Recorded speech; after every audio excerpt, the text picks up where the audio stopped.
Hi, everyone, and welcome back to Hello Humans. This is episode number 4. And I'm really excited today because I feel like the purpose for which I started this podcast, did you guys hear that? I called it a podcast. I've accepted that it's a podcast. It's a podcast. Of course, it's a podcast. It goes on all the podcast streaming things that make it a podcast. And it's at long length, and I have a microphone. So yes, this is a podcast. But yeah, anyway, the purpose for which I started this podcast, I'm finally about to do. And the reason why it took me so long to do this is because it's as much as this is my life story, I'm going to be telling you guys stories from my life. It also involves other human beings. You know, it involves family. It involves maybe, let's say, people I've dated, whoever is involved in the story, basically. And I just wanted to make sure that in me telling these stories, I wasn't just coming on here, speaking from a place of pain, throwing people under the bus, for it to just be entertaining for views and likes and all of that stuff. But I want every single story I tell to have, what's the moral of the story? Like, what do we gain from this? Did we learn something that brought us closer to Christ or just made us better humans? Or are we just listening to stories and laughing? Which, I mean, can be okay. I guess it just depends on the story, like how wild is the story. Anyway, so this is episode 4. And yeah, let's go. Hello, humans. Hello, humans. Hello, humans. Okay, awesome. So, as you can see, we have my lovely husband, Nana, in the background. Do you want to wave? Yeah, he's cooking. He's making, what are you making? Beef curry. He's making beef curry, which has become a staple, what? A staple what? Huh? Dish. A staple, yeah, sure. A staple, like, protein dish that we make every single week because it goes with everything. It goes with rice. It goes with naan bread, which we seem to really love. You can put it in a wrap and add some rice and some beans and cheese and egg and all the things and make it like a burrito style. It just goes with everything and we really love it. And it was honestly just a fluke. Like, I was making stew, then I didn't want to make red stew, and I decided to just put curry in it and make it like a tomato-less stew, whatever that is. And that's how this thing came about. And since then we've just loved it, so we just keep making it. You know what I mean? Anyway, so yeah, Nana's gonna be doing his thing in the back. Sister AZ is down here just chilling, and yeah, here I am telling you guys stories. So first things first, I don't think I've even explained why this podcast is called Hello Humans. Sidebar. So the reason why I didn't want to call this a podcast is because I have a problem, guys. I have an issue, and I'm going to confess to what that issue is right now. And that issue in life is that I just don't want to be like everybody else. And I feel like that could be both good and bad, yeah? Like, since I was a kid, I've always had a problem of doing what everybody else was doing.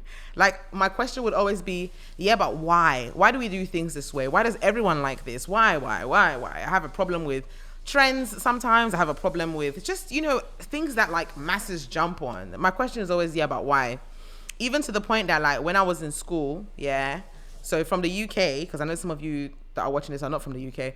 In the UK, we wear school uniforms, right? Our uniforms are predominantly blazers with a shirt and a tie, girl or guy. And then the girls would wear, well, you can either wear trousers or skirt. And then the boys would wear trousers, right? And it would be like a mini kilt, like a pleated skirt. Well, I don't believe that it was intended to be a mini kilt, but over time, the girls just decided that we wanted to be cuter and cuter and cuter. And so that skirt started getting rolled up. So we would roll up the skirt. I think I tried it a few times and then it just didn't sit right with my spirit. So I decided to let the skirt down. But anywho, we also used to wear leg warmers, right? So usually in the winter time, what we would do is we'd wear tights to keep our legs warm. And then we would have, myself, it's not like everyone did this. I did this. Once again, just because I didn't want to be like everybody else. We would wear leg warmers, right? And they're like an extra, let's say a sock that doesn't have the foot, but it would go on like this part of the leg. And ideally, because you don't want to like stand out in your uniform, you would wear black. But I had every color of the rainbow, or I aspired to try and get as many as possible. I had white, I had red, I had purple, I had different shades of green, blue, yellow, orange, different shades of pink, neon green. I had so many different colors, and what I would do is I would put the colored leg warmer under the black leg warmer and kind of let the tip show under at the bottom and the top, if that makes sense. I would let it show. So if any of the teachers at any point were like, Miss Danko Coffee, why'd you have your, leg warmer show? Then I'd pull up the black and be like, well, you can't see it anymore. But that was my way of rebelling against the fact that I didn't want to look like everybody else, the system. Do you know what I mean? Anyway, that's sidebar. But like I'm telling you this story to say that I've always had a problem.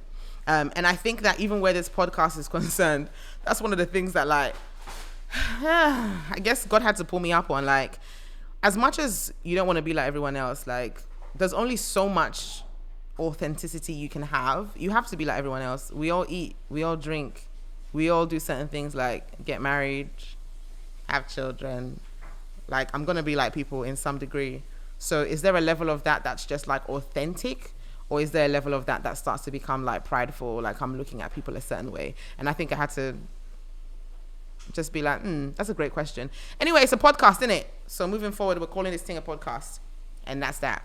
But yeah, back to the matter, which is, why is this thing called Hello Humans? So Hello Humans is something that I just used to say as I don't know, it was meant to be like a funny thing, like hello humans. You know the way people say, oh, hey guys, hey girls, like, what's up? It was just a thing that I would say because I thought it was humorous and it was funny at the time. But when it came to actually looking for a title for this podcast, the first thing that came to mind was Hello Humans, because that's something that I say at the beginning of most of my Instagram videos. When I'm posting, I'll say, hello humans, hope you guys are good, and then talk. And I just thought that it would be cool to call it Hello Humans. And if we want to even bring it into scripture here, Jesus had to become human to be able to save us and reconcile us back to the Father. And I think that being human is not a bad thing. I remember when I would say hello humans, like in the beginning of my videos, I had a few people here and there, it's always not a lot of people, it's a few people who would basically be like, why do you keep calling us human? You should call us like hello child of God, or hello, Nana laughing in the back, hello child of God, hello daughter of Zion, hello whatever of the Most High. And I was just like, wait, what's wrong with being a human? If you're coming from the aspect of talking about, let's say, the flesh and the fact that we have to kill our flesh daily, etc., then cool, I understand what they mean in that sense. But just being a human being, even scientifically, that is what we are. Do you know what I mean? Like, we're Homo sapiens, bro. That's right, innit? Yeah. Oh yeah, he's the science guy. Anyway, and also, speaking of being human, the purpose for which God created us was for us to worship him. When he created us, it wasn't for a bad thing. Like, being human is not bad. He created us so that we would worship him, and it was meant to be a good thing. It's when sin came in that things kind of went left. So that's Hello Humans is cool. And I think also just thinking about the fact that over the years, I've had to come to terms with, is that good English? I have come to terms, okay? I've had to come to terms with the fact that us being human is the reason why we need God, right? And so being human is not bad. A lot of these stories are going to cover things like making wise decisions, killing your flesh, overcoming sin, forgiveness, family, life, all the things that basically make us human. So I think in that sense as well, the title is befitting. So in case you were ever wondering, why is this thing called Hello Humans? There you go. Hello human, hope you are well. Okay, so the first story that I'm about to come tell you guys is a story of the first relationship that I ever had. And I said in the last episode that I did with Nana that I was not in the best headspace when I recorded the last one, or at least I needed to have some conversations. And I guess, guys, you can see, just how happy and relaxed I feel today as I'm sitting here on this podcast. There's a lot of things that have changed in life that have got me back to this point where I just feel so free and light. God, there's so many things that change, transitions, having a kid. In that last episode, maybe I'll put a little insert in this video so you can see, like, my nose is this wide, I'm shining like the sun. Baby Eze is sitting inside my uterus. Like, I don't know why. I guess I was trying to be obedient and film the episodes, but I wasn't in the right place to film it, And that's, yeah, God knows that, man. God knows that. So here we are filming it for real. And I also felt like I needed to have certain conversations before having, or at least one particular conversation before coming to tell you guys this story. And so as I'm about to tell you this story, I'm going to give you guys, I don't know if it's disclaimer or, I mean, you can't tell people how to listen to something, but I just want to say that I want you guys to know that I'm not telling this story to just bash people, throw people on the bus, say that people are bad people and all of that stuff. Like, there is so much that God used this story to teach me. There is so much that I've learnt because of that first incident in life that set me off on the journey of discovering, asking questions, learning, coming to terms with people being people. The fact that good people can sometimes do bad things or sometimes amazing people can be amazing in one part and be not so great in another part. And that the fact that environment really informs the way we become and grow and our actions and the things that we do, right? So that's what this is meant to be. And I would love that as you guys listen to these stories, as much as some parts may be like, what? Sorry. And then some parts may also be funny or humorous, that you would listen with grace. Grace Mensa. Okay, awesome. So the story starts in, oh my God, I don't know what year it was, but I know that I was 16 and we were in London, UK, North London, and my mum's ministry was in Tottenham, which is behind the football stadium. And if you didn't know, I'm a PK. Yeah, so I'm a pastor's kid. I grew up in church. I always say that pastor's kids are basically part of the pillars of the building, because we are just, you know, need a cameraman? Oh, no problem. She's available. He's available. Need someone to pack chairs? Well, the pastor's kids are here. You know, just what we end up doing all sorts of odd jobs being the pastor's kid, which sometimes is fun. Other times is not great, you know, but you don't really have a choice but to show up. But yeah, so I'm a PK, and, you know, we can go into that. Maybe it will all kind of bleed and overlap into each other, you know, as we go about. Yeah, PK, at that time we were doing church in Tottenham behind the stadium, and I grew up super quiet. So I have 6 siblings. I would have my moments of like joking around, and I feel like when I was louder, I was usually joking around, or, you know, yeah, I mean, that's what I remember. Yeah, I feel like as you grow, you know, not all memories are as sharp as they once were, but I just know that a lot of the time I used to spend by myself, drawing, coloring. Like, all the other kids would go out to go and play, and I just kind of chill and not pay them any mind. Sometimes I'd peek through the window and stare at them like, oh, look at these children. And then I'd go back to my coloring and all of that stuff. So I grew up pretty, super introverted, pretty quiet and all of that. And, you know, had other siblings that were like louder and stuff like that, which is fine. It's just that I felt like they had, and when I say more attention, I don't mean attention as into like my mom didn't pay me any mind. I just think, like, obviously if somebody's being louder in the room, you look at them, don't you? So attention in that sense. And I'm telling you this because I feel like this is also the reason why I ended up in the situation that I ended up in. And I feel like growing up as well, we were like super sheltered. We weren't allowed to, I'm not saying any of this as bad or good or whatever. I'm just telling you, it's just facts. We weren't allowed to listen to, there's a lot of it also that I'm grateful for now, but we weren't allowed to listen to secular music. We weren't allowed to watch certain TV shows.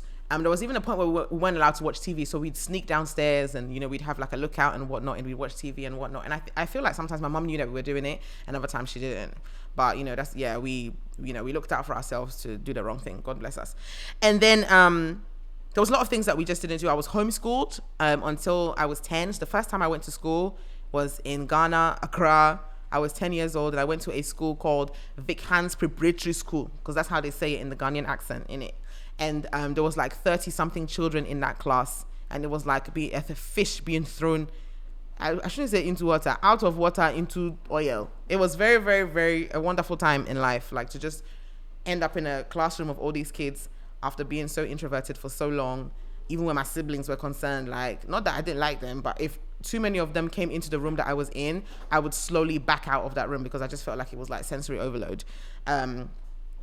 Yeah, so grew up in that way.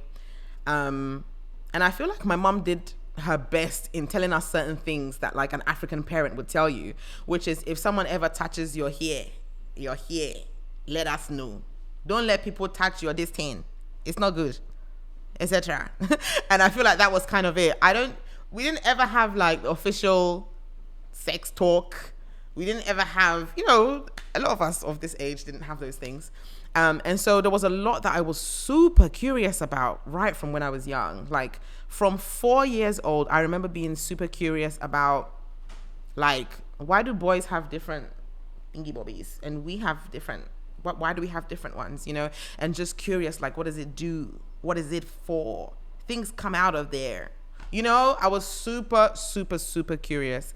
And I feel like the devil actually capitalized on my curiosity, because at the time there wasn't anyone around to ask me certain questions for me to express those curiosities that became suppressed and just inside. And because I would go to church and hear things like, if you have sex, you go to hell. If you masturbate, you go to hell. Just all the things basically lead to hell, which is not untrue, right? But I felt like those things were, because of the way they were presented at that age, what would happen is you just kind of cover those things and you just conceal it instead of talking about it because it's bad, right?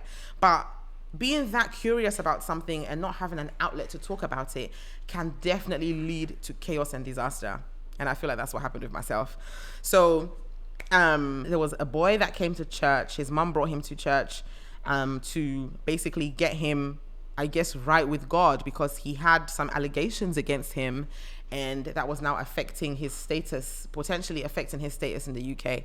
And so, like, he was the bad boy in the church. You know what I mean? He was a bad boy in the church.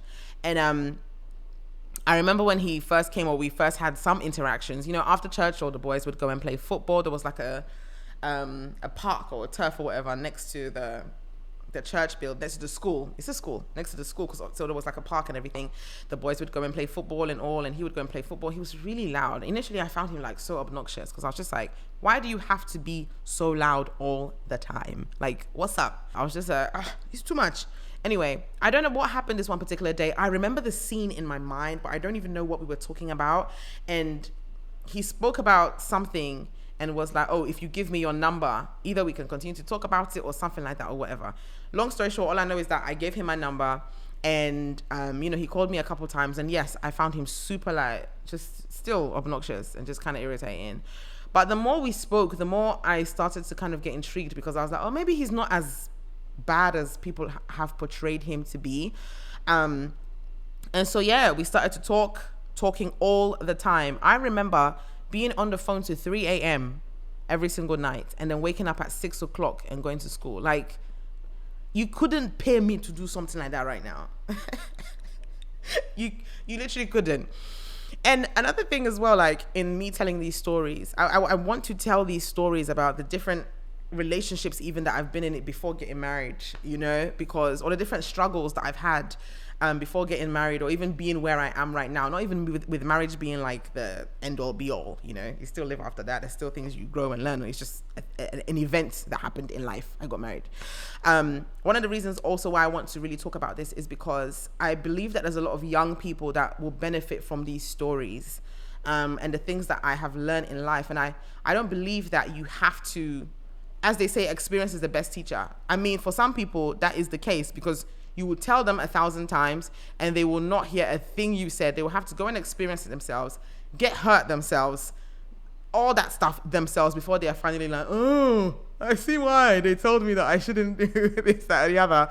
And there's other people who are not as hard-headed, who you just tell them the first time that, yo, you might want to watch, you might want to be careful, you might want to, and they'll actually listen and be like, oh, okay. So wisdom is learning from other people's experiences. And so one of the things that over the years as well, that I believe that God has been teaching me on, or helping me with, is being wise, right? You don't always have to like go and crash and burn before you learn something. So that's another reason why I'm telling these stories. But anyways, back to the story. So the allegations against this guy, unfortunately, like, looking back on it, I'm just like, man, this whole story was just so wild. But unfortunately were sexual allegations. Apparently something had happened between him and a girl, and that was what had caused, his now his status in the country to be questionable, and his mom to basically be looking for somewhere to take him, for him to find Jesus, and for this to never happen again, right? Even as the case was pending with the police and all those things, whatnot, blah, blah, blah. So he and I become besties. We're talking on the phone all the time. And one thing that, like, looking back, I realized drew me to him was the patience that he seemed to have for me, right? And when I say that, what I mean is, because I was so quiet, or because I was so like inside of myself and introverted, when it came to speaking and talking, I would freak out. Like, literally, I was so shy. It was ridiculous. I was so shy to the point that if someone said hi to me that I didn't know like that, I would panic and be like, should I just say hi back? Or should I like smile and say hi? Like, I wouldn't know how to respond, and it would make me panic, and it'd make me pause for a second. And sometimes people would kind of be like, oh, okay, you know? And then that would make me feel bad, because then I'll be like, oh, I must have looked like a mug just then. Like, instead of responding, I didn't respond. I took my time. Now I look silly. Now I'll go and think about the fact that I look silly. It'll be playing over and over my head. I'll be like, I should have said this. I should have. And then that would become like a point of like anxiety and like worry for me. So the next time someone comes to talk to me, like, but then I wouldn't have practiced talking. So then I'd end up in the same situation again. It was, for those who are talkatives, this must sound like really crazy.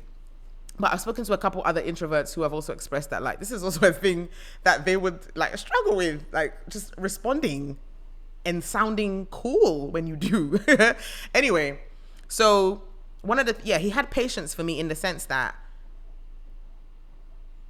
I would say something, or if we were talking about a particular topic, I'd say something, and then he would pause and say, is that what you wanted to say? And sometimes I'd be like, no, I don't think so. I think I want to phrase it differently. And he would be like, no problem. I'm going to wait. I'm going to sit here on the phone and I'm going to wait. And then you can think about it and respond again. And I would basically go quiet and I'd think about everything that I just said and kind of like phrase it differently in my mind and be like, okay, I would have wanted to say it this way. And then I'll be like, okay, I'm ready. And then he'll be like, okay, go ahead. And then I would respond. And I'd never had anybody, like any other person, take the time to listen to me in that way. And unfortunately, that was the thing that kind of like roped me in and hooked me and pulled me in. It's like, and then I started to think to myself that this guy that like the other adults, even at church and stuff, are treating like he's a bad guy, obviously because of the pending case against him, seems to be a nice person. Like, he seems to be kind. He's the one person that actually takes time out to listen to me, to have such patience, to talk to me as much as we talk. And that's what hooked me in. And also the fact that like I'd never had a boyfriend before then. I'd had crushes and stuff like that. And so it was kind of a big deal. Like, he was a guy, you know, he was taller than me. I was just so like, I felt like I was in a rom-com. It was ridiculous. I was gone. I think the last, what I'm trying to think of, like maybe a crush that I had before this guy, maybe like in Ghana. Oh no, it was when I was at Partridge. No, not Partridge. Edmonton, North London, yeah. So Edmonton High, Edmonton County. What the heck, bro? The school is called Edmonton County in North London. I think I had a couple crashes then, but at that point, I was kind of scared of the kids in the school because they were quite rowdy. And like I said, I was quiet, so I was never able to act on or any of that stuff. So it turns out that this boy ended up being the one, the first person to, I guess, pay me mind in that sense. So, that's that. Anyway, so yeah, here we are. We're talking all the time, talking, getting to know each other and all the things. And then I remember one day I asked him, so exactly what happened with the girl? He tells me that, she's lying, what happened didn't happen. And, it was consensual from both of them. And then later on, she now changed her story and she went to go tell older people, and it now became a police case and blah, blah, blah, and all of that stuff and whatnot. And I mean, at that time, me being 16, I had heard some stories where like some people had lied, like some women had lied on, let's say, a guy's name or whatever. And so I was just like, well, there's potential, and it's possible that he's telling the truth if there's no like crazy evidence. And I didn't have the ins and outs of the story. I just met him at church. I don't know, And so I was like, he seems kind to me. he seems nice to me. He seems really lovely to me. He seems loving to me, you know? So we kind of kept talking and all the things and whatnot. And honestly, it started to get like really intense and really like we really liked each other is what I would say, you know? And so I remember when I was coming to tell this story, like the last time I filmed it, I very much sounded like the victim. You know, there's a lot that goes left in this story, you know, as we go, you know, you'll find out. But it was more of like, you know, I'm a victim. But the Holy Spirit just reminded me as I was in the shower, and I don't know, the shower seems to be a really powerful place, that like the first kiss that I ever had in life, officially, with another human being, not in the fantasies of my brain, was with this guy, and it was outside church. Isn't that crazy? So as much as, yeah, people did things in this story like to hurt me or that I thought was not right at the time, or the way they handled it, they could have handled it differently and all the things, the Holy Spirit wanted to let me know, like, this is why this podcast is called Hello Humans, because we are all fried. We are all not okay. There are certain aspects of the story that, like, if I had known better at 16, at that age, where this story is going, it didn't have to go there. Some of the things that happened didn't have to happen, but thank God that he works all things for our good, because it set me on the road of, like I said, asking questions, forgiveness, all those things and whatnot, which I think I just needed for the rest of my life. Like the other things that happened, I needed to have had that experience, to have had like the spine of steel to be able to withstand some of the things that happened later on. Anyway, so Holy Spirit reminds me, like, we would sneak out of service. It would be like, oh, he's going to the bathroom, and then let's say like 10 minutes later I would go, and then it would look around, nobody's there, and then we kind of sneak off and, you know, into like one corner outside in the car park, like even in service, so it's really dark, and this kind of went on for a while, you know. And I think because when you're young and you're silly, you know, instead of like being in proper stealth mode, you guys would be looking at each other and giggling, or something happens and we're laughing.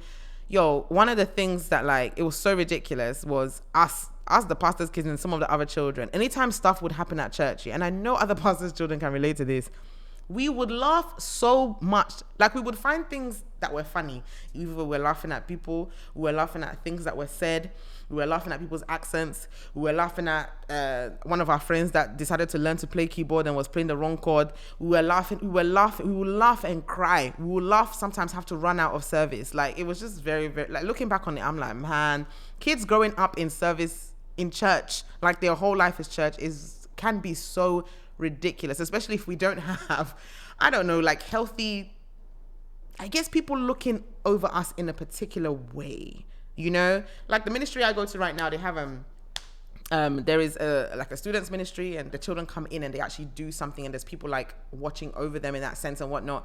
I believe people always find ways to do bad things, but I just think the system is set up for more success than what we had growing up. We didn't have like a designated person or people to like look after us, over us and stuff. We were just out here like in the church. And the thing is, we also joined adult service. So as the adults are doing their thing, like they're in there, us the kids are just kind of finding like pockets and things to do stuff that we probably should not have been doing. Anyways, so yeah, this goes on for some months and whatnot, and it gets to the point where some of the adults, my mom, my sister, my older sister, some of the other, you know, people in the church start to realize that, yo, it looks like something's going on between these two people, because they're always looking at each other or smiling or like finding a way to hang around each other, you know, that kind of thing. And so I think it was this one particular day where my oldest sister basically came to me and said, like, what is it with you and this guy? Like, what's up? You guys seem to like each other too much and whatnot. And initially, like, I would deny. I wouldn't want to talk about it, because I was just like, I don't know that I can trust these older folk. Also because I kind of seen how sometimes other people were torn apart in certain conversations. I was like, I will not allow that to be myself. I will not be the one to put my head on the chopping block for you people to rip me to shreds. And so I'm going to keep my stuff to myself, and I'm not going to say anything, right?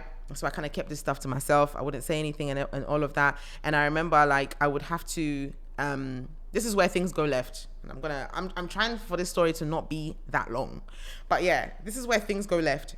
And I used to come to London, because at that point we were living in, I didn't even mention that. Okay, so at a point we were living in North London. And then as this, I don't even know. Well, when it comes to timelines, I'm really not the person for that. My timelines are all off. But I was just mentioning the reason why I mentioned North London is because my mom's church was in North London at the time. But at that point, I believe, at the point of this particular story, I believe we had moved outside London and we were living in Milton Keynes or Luton, one of the two. I think it was Milton Keynes. Anyway, so living outside London, and so I would come and get my hair permed in North London, Brimsdown somewhere. And I remember, like, anytime I would come down, like, he and I would basically meet up. Like, my dad would drop me off, or he'd bring me, and then I would get the bus, and he'd go and do his own thing, go and do my hair, and then come back. And so this is where things go left, because I remember, like, as we started to like each other more and more and more, it got to a point where obviously there's a lot of feelings, there's sparks flying, like it's getting real heated. Sometimes we're telling each other the things that we are going to do to ourselves over the phone. But by God's grace, we lived in two separate places, and so we didn't really have the opportunity to see each other like that. And the way I grew up, you can't just be roaming and stuff. Like, my mom had a hand of iron on our neck and our back and all the things. And so I couldn't just like jump on a train, go somewhere, come back. Like, I had school, then I had to be at home by a particular time. So it just was not possible. So the only time that I could see him was either when I went to go do my hair or when we went to church, Anyway, so this one particular time, I think it was like the day before or something, we're talking to each other, like feelings are going, sparks are flying, and we're telling each other all the things that we're going to do to ourselves. And even me at that time, like I was a virgin, and yet here I am saying that, if I catch you, this is what I'm going to do, and I'll turn you inside out, and I'll break your spine, etc. Not literally, guys, I meant we were talking to each other about all the sexual things we're going to do to each other, for all those who don't understand my sense of humor. Anyway, so we're telling each other all these things, and like it's getting all heated and whatnot. And then the following day, I make my way to London to go and get my hair done. And unfortunately, on this particular day, eventually I didn't even get my hair done. We just hung out, and I ended up losing my virginity to him on that particular day. And the thing is that the location that even happened wasn't even in a dignified location. And then also, what had happened was at the last moment. Now, this is where things, this is why for the longest time, I guess when I would tell this story, I would either cry or I would just feel all the pain of what happened from that time, up until maybe a couple years ago, especially when I came to realize that this is something that is not okay. Even though I kind of felt like it wasn't okay at the time, I guess because I liked him so much and I was just so confused. I was so confused. I didn't really know what to do with that information. But then I also feel like there was a part of me that knew that wasn't okay. So I didn't tell anyone. And what I'm talking about is the fact that at the very last moment, when we were in a very compromising position, I changed my mind. Like I basically said, like, all the things that I've been telling you on the phone that I'm gonna do to you when I see you, I'm sorry. I changed my mind. I don't want to do it anymore. I don't want to do it. I don't want to do it. Let's not do it. Let's not do it. But at that point that I was like, I don't want to do it anymore. I don't want to do it. He basically went ahead to do it. It was honestly, it was an awful experience. And I remember having to walk home with like blood stains in my dress, like awful experience. I had to take my jacket off and like tie it around my waist. It was cold. I had to get on the bus, make my way all the way back to where my dad was, and like switch up how my hair looked so that like he wouldn't be like, did you not get your hair done? Like, where have you been this whole time? My dad did not notice what was happening. Like, he didn't even see that something had happened. I think he saw me. He was like, "Yo, it's cold. Why do you have your jacket, on your waist or something like that?" But I used to run around in a vest in the cold. So, I mean, it wasn't completely out of character that I wasn't dressed properly and I had my jacket around my waist. So this is Saturday, by the way. So this happened on Saturday. Sunday, we have to be at church. Bro, I remember like I felt so my emotions were in so much turmoil. I felt both shame. I felt God didn't love me anymore because I'd lost my virginity and I'd gone and done this. I felt really, really confused. And the reason why I was so confused was because when I would go to school and I was talking to my friends and all the girls and stuff like that, those that had sex before would talk about it like it was the most exciting, amazing, wonderful thing, and they would basically be sharing their experiences and stuff. And I was one of the odd ones out, and I wasn't necessarily bothered by the fact that I was the odd one out. It just made it sound so exciting. So the fact that the experience for me hadn't been that great was kind of confusing. And also the fact that like all my life I've been hearing, if you do this outside of marriage, you're going to hell. If you do this out, so I was just like in this place where my emotions were all over the place. But at the same time too, I wanted to make my best friend happy, and he seemed happy about it. So I was like which of these emotions, they were just all clashing all over the place. And I remember having to go to church the following day, and him like smiling at me across the room, and just kind of like just feeling, I don't know, confused, and just having to like show up at church and look like nothing happened and all of that. And I felt awful. And I remember that day, like once the worship came on and the music and just being in the presence of God after something like that happened the day before, I felt terrible. A little while before this had happened, one of the prophets in the church had basically told me that God is going to use you. God is going to take you all over the world. You're going to be an example to young people. That you're just how much God is going to use me and what my future looked like. And one of the instructions was keep yourself pure, keep yourself holy, make sure you don't lose your virginity, outside of marriage. Make sure that you keep yourself holy because of what God wants to do with you. And, at that age, I feel like as much as you understand, you don't understand what that means. And so that was even part of it. I was thinking back to that whole prophetic word, and I was like, so is God not going to use me anymore? Like, he doesn't like me anymore. Like, I've just trashed my whole destiny, my life, my future, all the things, all of this stuff is going through my head, right? But at the same time too, I was not about to talk to anybody about it. Maybe one of my friends at school, but I didn't really trust the people at school like that, because I moved schools so much. The school that I was in, these are people that I had not just met, but I had met them not so long ago. And so I was like, I don't even feel like confiding in them. I don't confide in my siblings. I didn't confide in my mom. I didn't confide in my dad. I definitely wasn't going to confide in them. And I wasn't also going to confide in anyone that was going to take that information and basically use it as ammo against me. Like, that's always been one of my things in life. Like, people are going to use my information, especially if I've not finished processing it, then you use it to shoot me. Bah, I'm finished. I can't deal with that. So I didn't tell anybody. I kind of just kept it, swallowed it. And then I think, I don't remember the bit in the middle, but long story short, one day my older sister, and the reason why I was struggling to tell this story was because of this conversation that hadn't happened with my oldest sister, Liz. And Liz and I haven't really spoken like that for years because of a family thing that happened. And so there was at the time, it felt like there was no way for me to have the conversation with her to ask her like, why? Just why, And so after having this conversation with her, I think this is where like this story has actually ended up being like a really beautiful story. As much as it's chaotic, as much as it's like I'm sure some of you listen to this story are just like, wait, there's so much goodness that has come out of our relationship, my sister and I, recently. Before I officially left the UK, I met up with her, and it was so surreal to see her again after like, I don't know how, like over 10 years or something. And just seeing how like all my nephews, my niece have grown, and like, I guess just like the love that was still there and how much she's changed.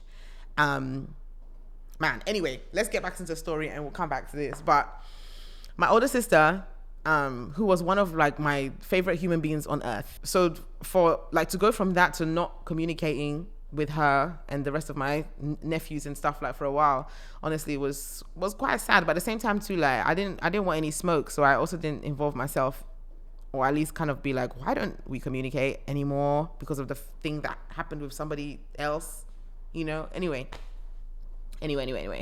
So she basically is driving me home one day from I can't remember where, And I know she's just like badgering me. Like, what do you like so much about this guy? Like, he is not a good guy. Like, why do you like him? Why do you like him? Why do you like him? Why do you like him? And initially I'm like, I like him because he's a nice person. And she's like, you must like him because you guys have done something. Like, there must be more to the story. You can't just like someone. Maybe you've been intimate, maybe you've had sex, maybe you've kissed, and I was just like, bro, I actually just like him because I like him. It wasn't even about the sex aspects of it, because honestly, it wasn't great. It was terrible, and we had been at this point probably talking for coming up to a year. So I didn't like him because of that, but she was just like, literally harping on and on and on. It must be because something has happened between you guys. It must be because something has happened. Must be. And I think there was a part of me that really wanted to offload the weight of how I felt to somebody that I trusted. But I was just like, who am I going to do that to? So in that moment, as she was saying what she was saying, and like the guilt and the shame and the regret and all the confusing emotions of, is this good? Is it bad? What just happened? I didn't even want to do it. All of that. Like, I just was like, okay, I'm going to do something. Now, this is where me being overwise, I was like, if I tell her that we kissed, just that, at least I've offloaded some of the weight, but not all of it, right? So, I mean, it sounds wise, isn't it? And so she's asking me these questions. Did you guys kiss? And so I end up saying yes. But as I'm saying yes, she's also asked the question, because if you meet Liz, listen, she be talking. Like, she was all back to back. Did you kiss?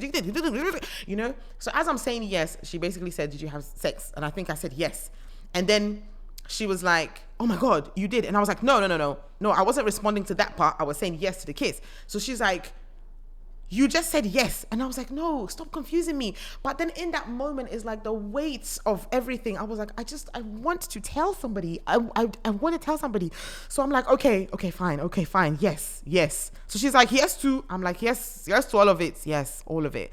So she's like, when? So I tell her when it happened. She's like, how? I tell her how it happened. And then she's like, where did it happen? I tell her where it happened. I feel like that's the straw that broke the camel's back when she heard where it happened, because it was in such an undignified place where this thing happened. And at that point, before she said, there was a moment where she said to me, before I said yes, where she says, you can trust me. Tell me. I won't tell anyone. Like, I promise, you can trust me. Just tell me. And it's at that point that I was like, oh, big sis. Like, I can trust my sister. And so I go ahead and I say yes. And so I tell her everything that happens. And then in the same breath, I didn't tell her that I changed my mind last minute. So that's what I was talking about earlier, that I didn't mention that part. So in the same breath, she turns around and she says, well, you have to tell Ma, because if you don't, I will. And if I do it, it's going to be worse for you. So you might as well do it yourself. That's the part that, like, inside of my soul and my spirit and my heart, I was like, what? What's wrong with you? What kind of person are you? Why would you do something so mean? I was just it's like someone had poured ice water and then hot water on my body. I was just like confused. But I guess one thing that I've never liked growing up is people holding me hostage. If it's with information, it means I'll have to disgrace myself before the person disgraces me. I think that part there, like, I don't want you to have certain information over me and hold it over my head. Oh, it just feels so horrible. So she was like, she's going to come to the house the following day, because it was evening. And, I have to tell my mom. So I was like, okay, cool, no problem. The following day, she didn't really come to the house the time that she usually would. So I was thinking, okay, maybe she changed her mind. Maybe she's not going to show up. But she shows up anyway. She shows up later. When she shows up now, she's staring at me the whole time as she's talking to my mom, like, like, oh yeah, of course, I heard that, yeah, but she's looking me dead in my eyes, like, you're not gonna say nothing. You're not gonna say, so eventually I come inside and I tell my mom, I'm like, there's something I have to tell you, because I'm like, I might as well, if I'm gonna die, we die here. If my mom's gonna kill me, she kills me here. Whatever happens. Like, what's the worst that could happen? Let me just whatever. So I come. I tell my mom the stuff I've got to tell you. She's like, yeah, okay, go ahead and, say what you want to say.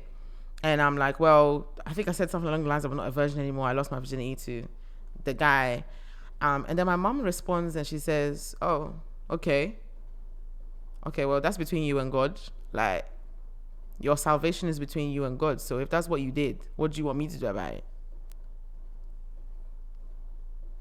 That also confused me. If you know my mom, what kind of response is that? That confused me because I was like, so she's not upset? Like, as much as the sentence made it sound like you're on your way to hell, and if that's what you want, cool. That's basically what I heard when she made that statement. There was also a part of me that was like, no shouting, no nothing, no. So that also confused me. And I felt like in that moment, maybe my sister was disappointed. I remember looking at her and it was like, she was just staring at me. So I was like, were you hoping for a different reaction? I don't know. I back out the room in it and I go to my bedroom and I'm just sitting there like, what is my life? Like, what's this? You know? I don't remember what day it was, but I know I went to college probably the following day. And when I got back from college, my 2 youngest brothers greeted me at the door with, "You did what with who? Ew! Oh my God!" Like, I walked into that house. I died all over again inside because I was just like, after that happens, my oldest brother pulls me into his room because at this point it seems like everybody knows in the house that what has happened. Pulls me into his room and he's like, "What's going on? Like, when you were not here, mom was screaming, she was shouting, she was talking, she was basically saying what your sister has gone to go and do and disgraced herself," and like, Ghanaian parents adding some spicy insults in there and all the things and whatnot. And I was just like, she did? Like, I thought she said it's between God and I. Like, so she also wasn't, I don't know, genuine in the reaction that listen, confusion.com, all of that was so confusing for me. And I think the part that hurt the most was, and there was, I spoke to my mom as well, let her know that, by the way, this is a story that I'm going to tell, and she was like, you have to tell, if you want to tell, at the end of the day, it's your truth, even though we're involved in this story. So tell what you have to tell. And so I was just like, cool. But one of the things that he told me was like, when you were gone, mom said that she didn't love you anymore. And I think that's the part that hurt me the most because I was like, growing up in an African household, Ghanaian household, our parents don't even say, I love you, but you can say that you don't love me. Yeah, that part broke me. Like, it did something to my emotions. And I don't know. I felt like after that moment, I just wasn't, after that whole situation, coming home and finding out everybody knew, why did everybody have to know? Like, I already was dealing with my own shame and pain where the thing was concerned. Now my brothers knew as well. And my brothers, when we were younger, man, they were silly boys. So there was also that element. And then there's now this added layer of, she doesn't love me anymore. And I just, honestly, I felt like trash. I felt terrible. I felt horrible. And from that moment, like, the relationship between my mom and I, like, just became really, really weird. Like, I wouldn't want to come home. My mom would think that every time I was out somewhere having sex with somebody. Like, and so there was like, I feel like we didn't even necessarily have trust in the first place, but it went even more left from there. But where it gets worse is, after this happens, I end up having to apologize to the church elders for what happened. And that's the part that I think hurts me the most out of everything. Because my family, cool, I can sort of manage it as much as, yes, it's painful.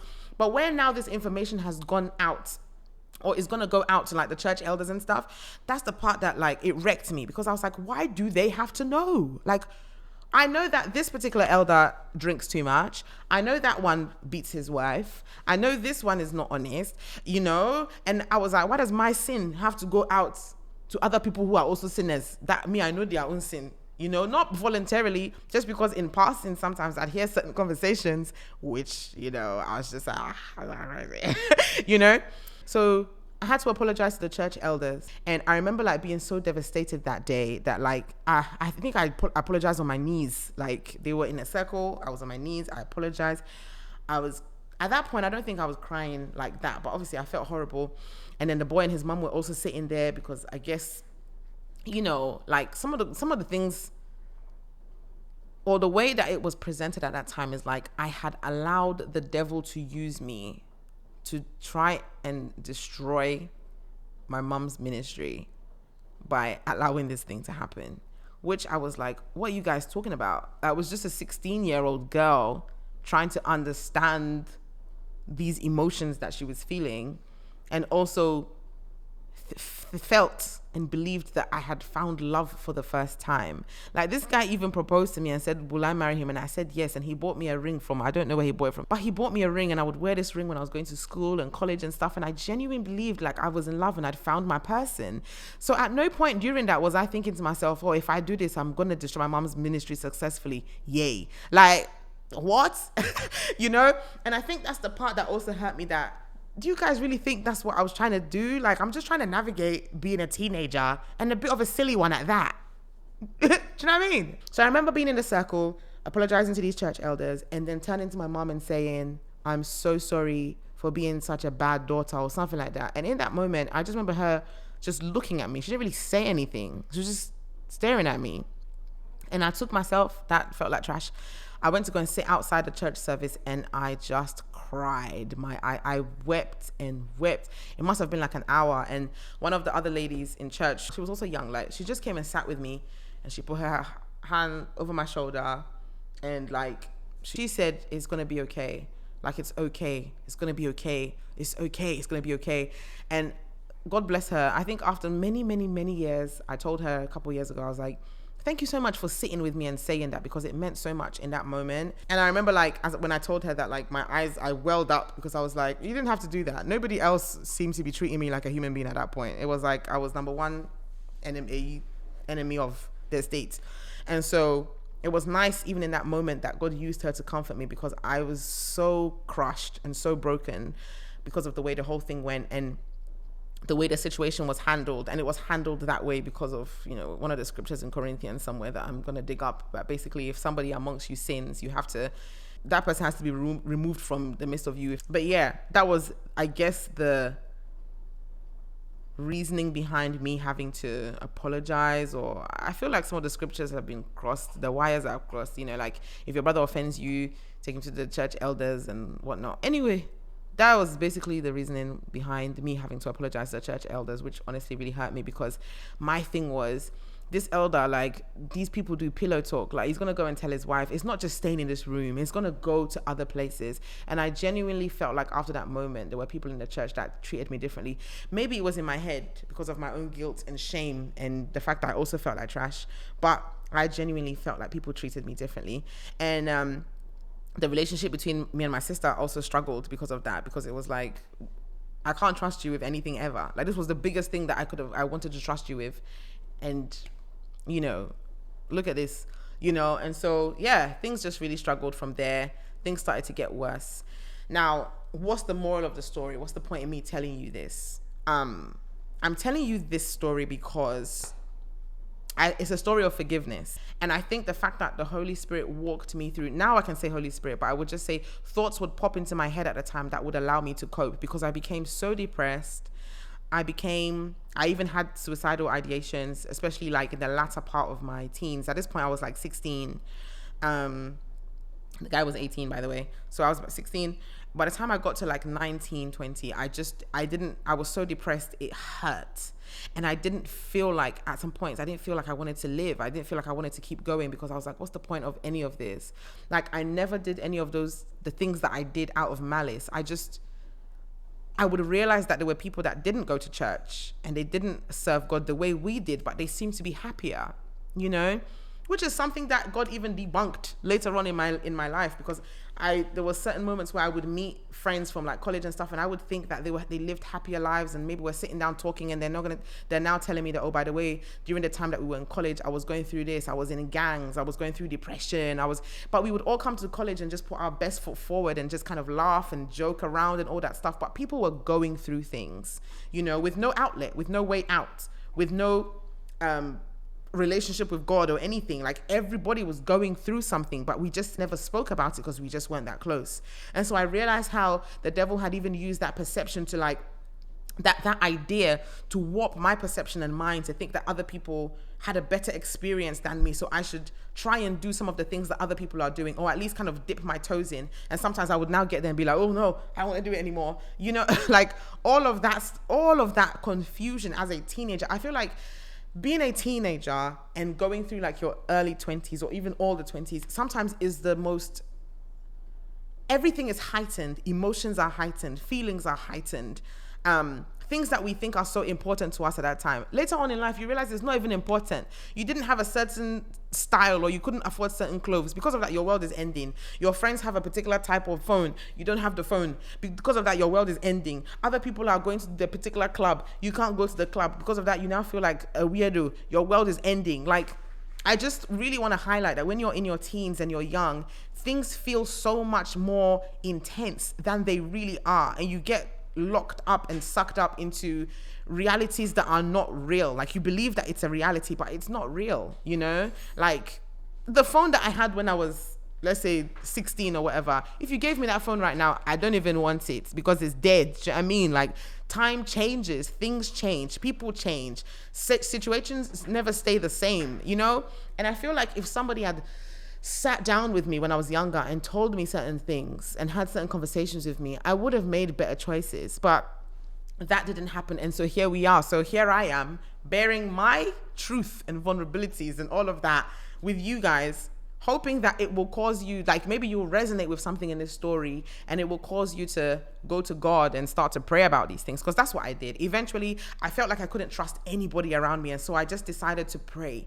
Or at least, let me not even say pray like that, because you guys might even be thinking it's like prayer where it's like, oh, Father God, I would talk to God. Because that's all that I could do. That's all the energy that I could muster up, was just to talk to God and just be like, please help me. I'm going through this. I don't think I'm making good decisions. Can you please help? That's what I would pray. Like, I really like this guy. My emotions are like stuck here. Can you please help me remove them? Because I don't know how to do it myself.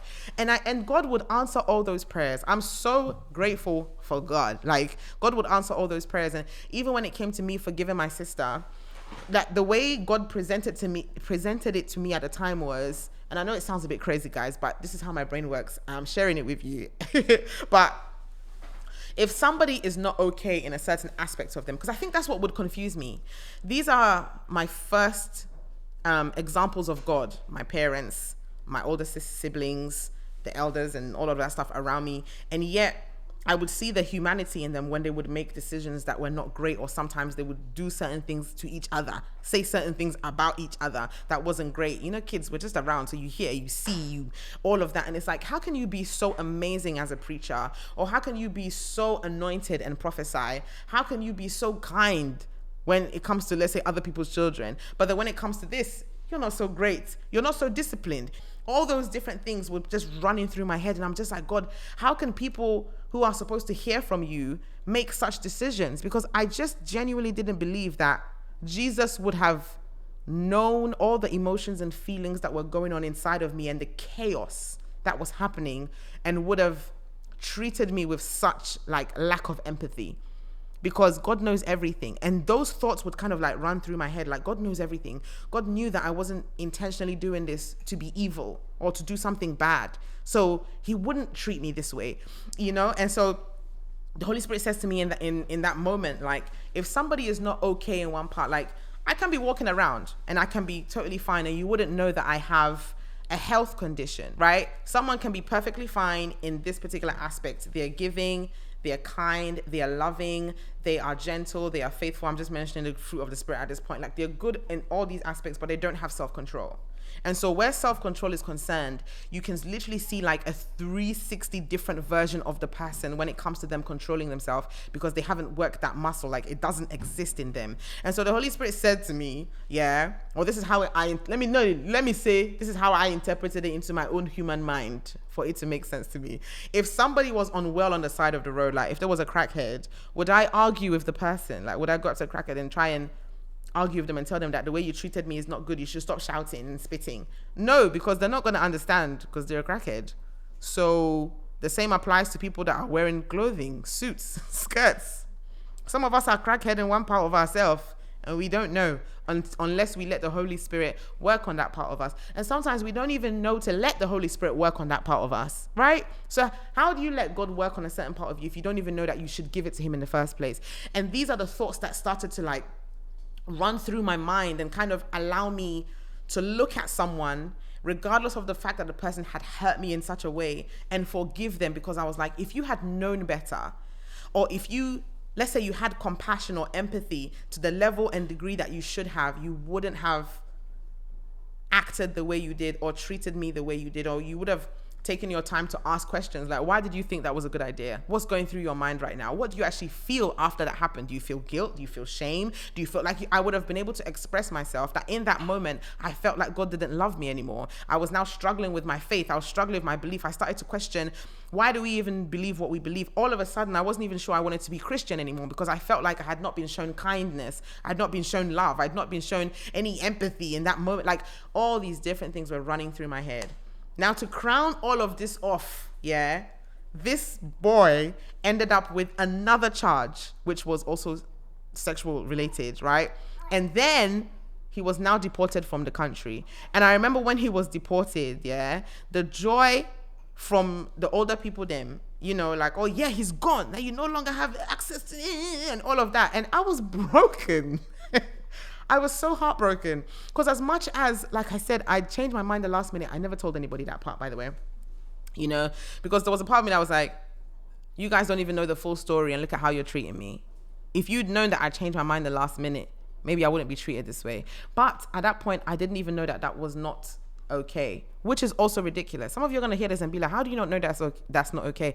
Those are not conversations that were had around me, that if you remove consent at any point, that is not okay. Like that's a crime. Do you know what I mean? And even looking back on it now that I said no, and then this guy was convicted of something else, that lets me know that that's actually 3 situations. But because I was a bit of an airhead at the time, I didn't even know that that's actually so unacceptable, and it was basically equivalent to the other 2 situations that he was going down for, and he ended up being deported from the country.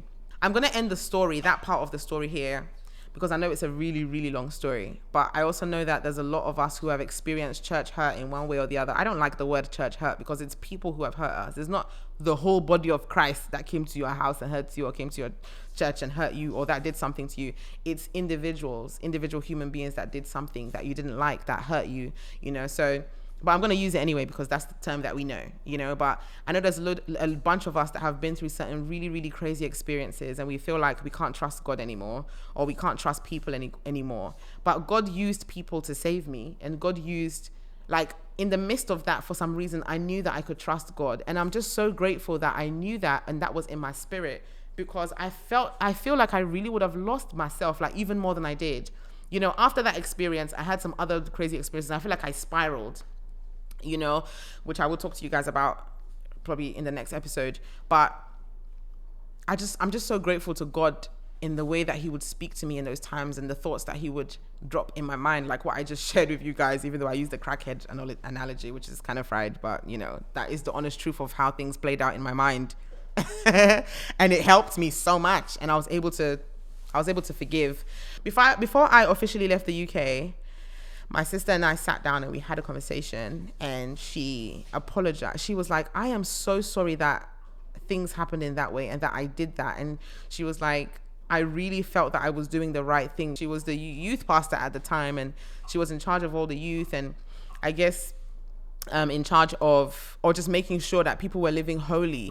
But it was like the environment that we were in, the way in which we weeded out sin, or we tried to make sure that people were holy, was like by putting a knife to their neck to some degree. That's how it felt anyway. Like the level of like compassion, empathy, and like love, like the softness, that part, I felt like we didn't have. And so low-key, we were kind of abusing each other. And I feel like the way she treated me, because she was literally a product of the environment that we were in, right? And she felt that that was, I guess, the right thing to do at the time. But I'm just so grateful to God that we were able to speak. And before I gave birth to AZ, she wrote me a whole apology, which I wish maybe I can ask her to send to me, because I actually appreciate that she did that, and it made me really emotional. I cried.